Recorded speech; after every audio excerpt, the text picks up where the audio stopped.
Assalamualaikum warahmatullahi wabarakatuh. Berjumpa kembali kita dalam pembelajaran pendidikan agama Islam kelas 5. Pembelajaran 4, kelanjutan pembelajaran bulan Ramadan yang indah. Sebelum kita memulai pembelajaran pada malam hari ini, sebaiknya kita berdoa terlebih dahulu. Berdoa dimulai. Berdoa selesai.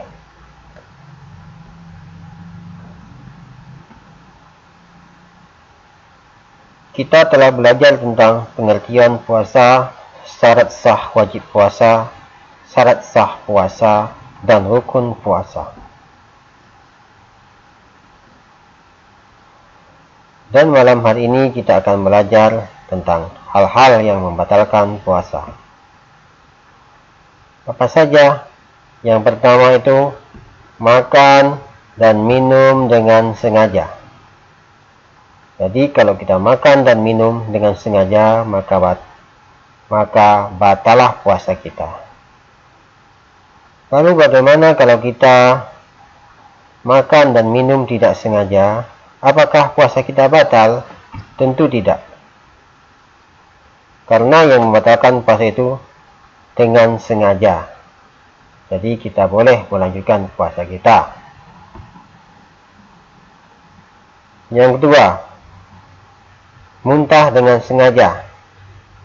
Jika kita muntah dengan sengaja, memasukkan sesuatu di kerongkongan kita, mengakibatkan kita muntah, maka puasanya batal atau tidak sah. Lalu bagaimana dengan orang yang muntah karena mabuk atau sakit? Apakah puasanya batal? Tentu tidak. Karena muntah dengan sengajalah yang membatalkan puasa. Jadi mereka boleh melanjutkan puasanya apabila mereka sanggup untuk melaksanakannya. 3. Datang bulan haid atau melahirkan.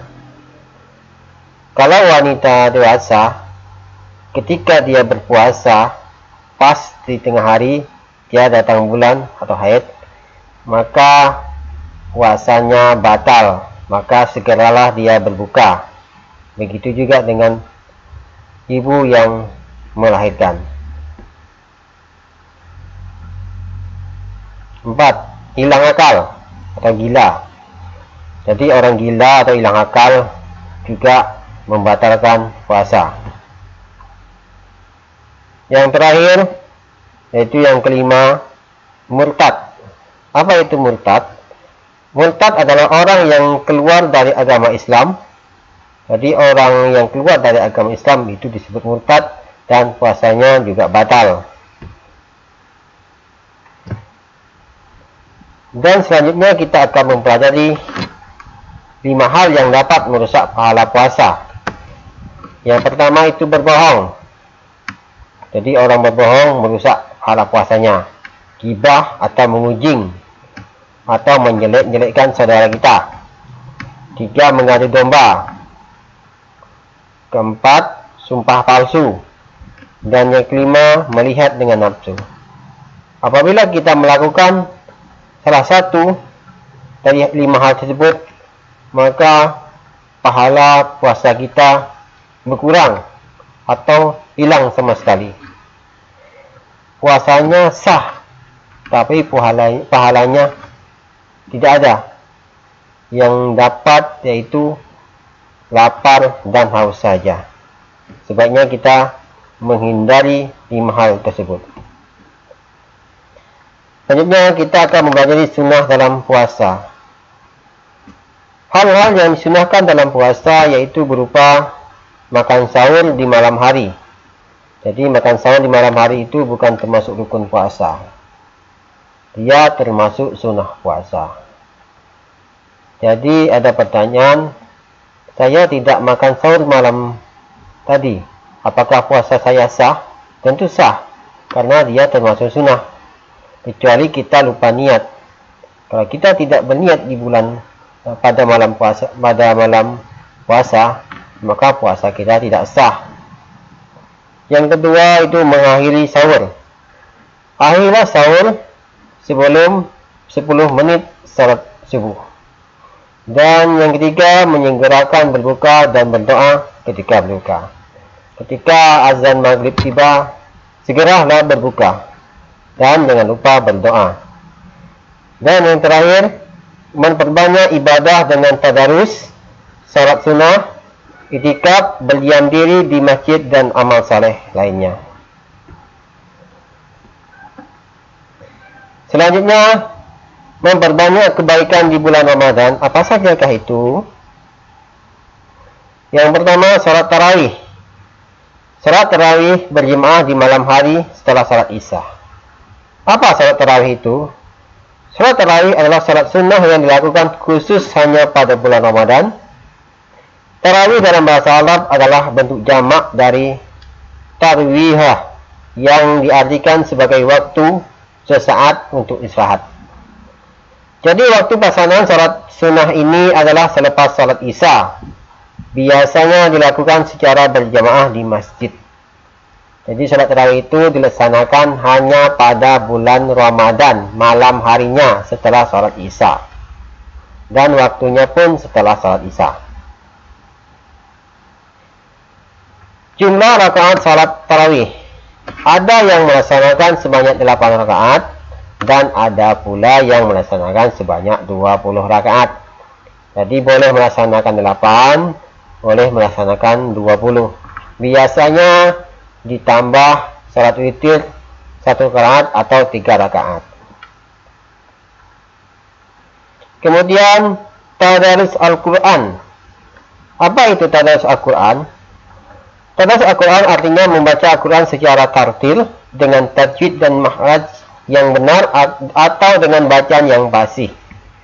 Biasa tadarus ini dilaksanakan di masjid atau di mushola dengan ramai. Biasanya ada satu yang membaca Al-Quran, yang lainnya menyimak, mendengar. Apabila bacaannya ada yang salah atau kurang benar, maka yang lainnya membenarkan atau membentukkan. Itulah yang dimaksud dengan tadarus. Kemudian yang ketiga, memperbanyak sedekah. Apa itu sedekah? Bersedekah maksudnya adalah memberikan sesuatu yang bermanfaat kepada orang lain dengan niat ikhlas karena mengharap ridha Allah Subhanahu wa taala. Jadi selama bulan Ramadan memperbanyaklah sedekah karena satu kebaikan dibalas dengan 10 kebaikan. Ini 1 dibalas 10. Kemudian manfaat puasa Ramadan. Apa manfaatnya? Yang pertama, ungkapan rasa syukur kepada Allah. Ibadah puasa dan ibadah lainnya merupakan ungkapan rasa syukur atas nikmat yang diberikan Allah. Jadi dengan puasa kita bersyukur kepada Allah Subhanahu wa taala. Dan yang kedua, melatih kejujuran. Di saat bulan puasa kita menahan lapar dan dahaga, mampu untuk tidak makan dan minum meskipun tidak ada yang melihat. Kita yakin bahwa Allah Maha melihat. Maka disitulah kita melatih kejujuran, karena tidak ada yang melihat kecuali Allah. Dan yang ketiga, menanamkan rasa kasih sayang. Dengan berpuasa kita dapat merasakan penderitaan orang lain. Banyak di antara mereka kelaparan dan kehausan. Sesama manusia itu kita harus mengasihi, menyayangi dan memberikan bantuan agar mereka juga merasakan kebahagiaan. Jadi dengan puasa itu kita merasakan dan menanamkan kasih sayang kita kepada orang lain. Yang keempat, sehat jasmani dan rohani. Orang yang berpuasa akan merasakan sehat jasmani dan rohaninya. Rasulullah SAW pernah mengatakan, puasalah kamu supaya sehat. Jadi orang puasa itu bukan membuat kita sakit, malah membuat kita sehat. Dan yang terakhir itu melatih kesabaran atau pengendalian diri. Ibadah puasa dapat juga membentuk sikap sabar, sedangkan sabar adalah sikap utama untuk sukses. Contohnya, orang yang ingin sukses dan berprestasi di sekolah harus sabar dalam belajar. Ingin sukses dan bermain bola harus juga sabar melatihnya. Ingin sukses masuk surga sekalipun harus sabar menaati perintah Allah Subhanahu wa taala. Jadi bagi ingin sukses di dunia dan di akhirat harus menggunakan sikap sabar. Jadi orang sabar itu disayang Allah Subhanahu wa taala. Oke, cukup sekian pembelajaran kita malam hari ini. Kita lanjut malam-malam berikutnya. Akhiri dengan Assalamualaikum warahmatullahi wabarakatuh.